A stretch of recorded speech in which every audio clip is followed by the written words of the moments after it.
Yo, what's up mga ka-chismax? So mga ka-chismax, no? Kung ready na kayo, samahan nyo ako.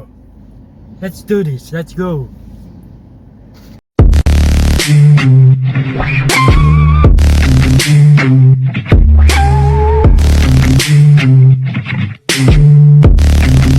Under the rules, you have one day. Don't finish it then, pare. Pag lugar mo, ilang beses ka nakiusap sa akin eh. Huwag mo ako sigawan. Ilang beses ka rin nakiusap pa. Hanggang doon na. Nag-abroad ka ba eh. Anong gusto mo? Anong gusto mo? Oh, sakin na, gusto mo. Oh. Sakin na, sindak ka na sindak dito eh. Bakit? Sisigawan mo ako ng pakialam mo. Wala akong pakialam sa pumoto dun eh. Sinabi mo yun, Interest mo lang iniisip mo eh. Gusto mo ipapaigpit di ano mo kami? Sabi ko sa'yo, sabi ko, Karen, baka pwede pakiusap. This is too important. No. So ayan, no, napanood nyo si Senator Cayetano at si Senator Zubia, no?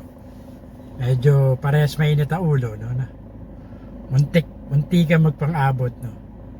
So, makikita nyo, no, sa politics talaga, no? Not only in the Philippines, sa buong mundo, nangyayari yan, nag-aaway, no? Yung iba nga, nagsusuntukan talaga, eh. Anyway, dito yung makikita na sa politics, no permanent enemies and no permanent friends, no? Dahil pareha sila may pinaglalaban. So, kung ano man yun, they're getting emotional. But syempre, itong mga Pilipino dito, syempre, pagpipestahan yan. Kapag nakita yung mga leader natin, ganyan, nag-aaway, no? But later on, mag-aayos din yan. Eh, wala namang, kagaya ng sinabi ko, tao lang. No permanent enemies and no permanent friends sa politika.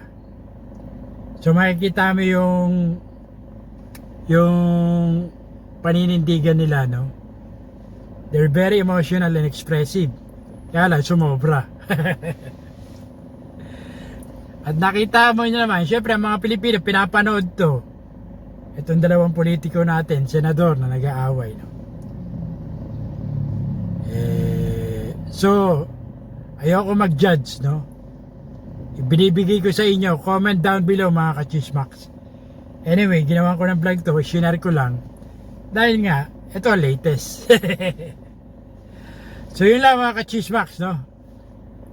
Hanggang sa muli, ito po Cesar Castillo Jr. nagsabing, tirahin mo na yan.